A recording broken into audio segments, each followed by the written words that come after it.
os keynesianistas insistem em ignorar a natureza das interações humanas. Mas o que ninguém pode ignorar são as consequências de ter ignorado as leis naturais. Esse é o Visão Libertária, sua fonte de informações descentralizadas e distribuídas. Para sobreviver, demandamos água, alimento e abrigo e tantas coisas para suprir necessidades, que sempre serão infinitas. Foi graças ao capitalismo e à chamada Revolução Industrial, na segunda metade do século XVIII, que houve um aumento da produtividade que sustenta hoje uma população 10 vezes maior. Até há poucos séculos, ter que trabalhar para suprir só as necessidades primárias era comum para mais de 90% da população. Mas hoje, os ditos progressistas ignoram a escassez e acham que mesmo tendo reduzido isso a 11%, segundo a ONU, é um absurdo. E ainda, eles acham uma ótima ideia e que é correto uns sofrerem expropriação do que produzem para, retoricamente, sustentar quem produz pouco ou nada. Para se obter abrigo, existem maneiras éticas e antiéticas. As formas corretas foram chamadas por Franz Oppenheimer de o meio econômico de se adquirir riqueza. São as maneiras que respeitam a ética da propriedade, a apropriação original, a produção, as trocas voluntárias, a adoção e a herança. Quando é sob consenso, está certo. Mas existe o jeito errado, roubo e suas variações, furto e falsificações, que usam a lei do mais forte. Essas maneiras escusas, Franz Oppenheimer chama de o meio político de obtenção de recursos. Como é muito difícil produzir ou encontrar tudo para alimentação, e também porque quase tudo é feito já com bastante automação, o principal modo de conseguir é trocar, usando dinheiro. A moeda não nasceu com o uso forçado, do jeito estatal. Originalmente, antes de ser estatal, sempre foi evoluindo porque resolve os problemas das coincidências de demandas. Como ela pode ser trocada por tudo, todo mundo aceita para trocar novamente. E para se obter dinheiro, também fazemos trocas. Por isso, é muito frequente dividir tarefas para quem lidera uma fornecedora de serviços e produtos. E trocar o trabalho por dinheiro recorrentemente com um participante, sob regulação do governo, ganhou o nome de emprego formal. Além dessa maneira, tem o trabalho informal. Esse termo é difundido por governos que costumam se intrometer mais. Como eles querem participar sobre quem quer apenas interagir livremente, eles impõem regras. O que deveria ser tendência para contratos é a liberdade de errar e acertar ao longo do tempo. Mas os governos querem a uniformização e a justificativa é de proteção, sempre. Os mais coletivistas chamam de oficial tudo o que obedece imposições ou chama de informal o que é feito livremente. Como a cultura hegemônica é estatista, de menosprezar o que é feito sem a bênção legislativa, em vez de chamar quem não tem um trabalho formal de desempregado, chamam de trabalhador informal. Pois é, isso não faz sentido, assim como tantas coisas do Estado. Para ele, desempregado é quem não tem trabalho e está ativamente procurando por um. Essa é só mais uma maneira de mascarar a piora na geração de renda.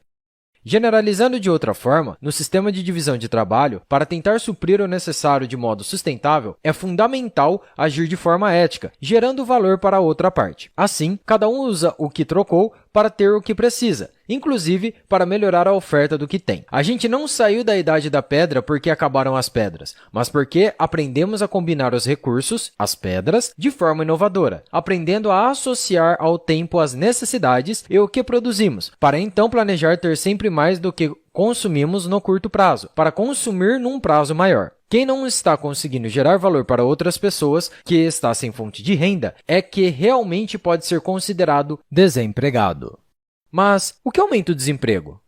Ora, tirando as características intrínsecas de quem precisa contratar para ofertar, fabricar e atender demandas comerciais, o que causa desemprego é o mesmo que causa desabastecimento em supermercado, onde o viés socialista é mais forte. A intromissão estatal, com controle de preços, de lucros, de contratos, etc. Na primeira aula de uma escola decente de economia, deve ser ensinado que o preço de algo é o resultado do esforço usado para ofertar e do quanto as pessoas desejam ou necessitam. Isso está sujeito à relação natural entre oferta e demanda. É tão natural que é chamada de lei. Não é a simples vontade dos comerciantes, muito menos dos políticos, que serve para determinar preços. Mas, ao longo dos séculos, a maioria dos economistas aprendeu o errado. A cultura estatista originária do pensamento do socialista inglês John Maynard Keynes contaminou o pensamento econômico. Como é um parasita, o Estado precisa da crença de intervir e expropriar, sem encarecer a sua manutenção às custas de todos. A lei da oferta e demanda é universal e os efeitos dela são inexoráveis. Quando um político quer ignorar esse fenômeno, seria como ignorar a lei da gravidade.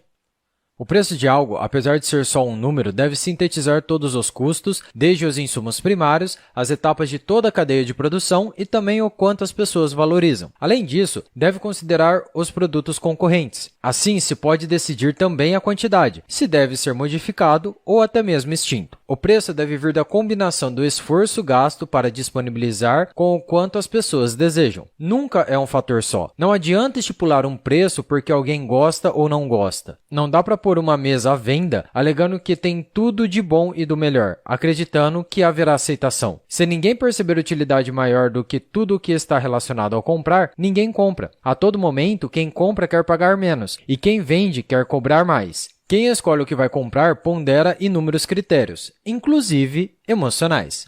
A demanda sintetiza o quanto o benefício é estimado, para aceitar trocar dinheiro por algo. Como o valor é sempre subjetivo, se alguém não perceber vantagem na transação, ser barato apenas não vai ajudar. E quando o preço é definido por um terceiro, intruso, a troca fica ruim para ambos. Enquanto o Estado puder, ele vai intervir, mesmo que alguém, iludido com os efeitos de curto prazo, queira que burocratas determinem um teto ou piso para o valor de algo. Os efeitos dessa limitação, seja para quem oferece quanto para quem procura, serão ruins no longo prazo.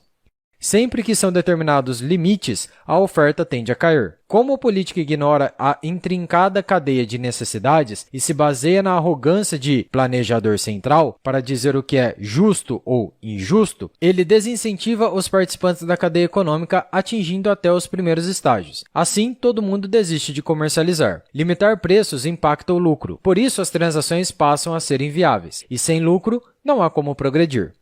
E, até chegar à falta crítica do que queremos, gradualmente vai ocorrendo atraso do reabastecimento das prateleiras e queda no fornecimento, desinteresse de trabalhadores por algum serviço e etc. E com menos oferta e demanda constante, os preços vão aumentar. Não tem jeito. Determinar preços de modo artificial não considera demanda, porque ela é orgânica, natural. Apesar do medo de multas, as demandas humanas não se baseiam em desejos de políticos. Como queremos evitar punição e as nossas necessidades não param, mesmo com intromissão, o comércio será feito escondido para evitar penalidades. Isso os políticos chamam de mercado negro, clandestino, criminoso. Eles precisam sustentar a ideia de que só o que é supervisionado pelo governo é correto, bom e confiável. E quando algo fica mais raro, fica mais caro. Aí, os preços sobem. Preços altos não são ruins se a economia crescer junto ou se o desinteresse aumentar. Mas a gente passa a achar caro quando ocorre uma limitação. Políticos são craques nisso. E para entender o desemprego, basta entender que salário é o preço do trabalho. Quando os políticos impõem encargos trabalhistas e um valor mínimo para salários, aumentam o custo a quem contrata e restrições a quem procura trabalho. Se os custos forem maiores do que o valor gerado pelo profissional, será desvantajoso contratar. Assim, as contratações e os salários para novas vagas caem. E com remuneração pior, o interesse pelo trabalho também cai. Com menos trabalho, cai a produtividade. E se demanda for igual ou crescente, tudo fica mais caro.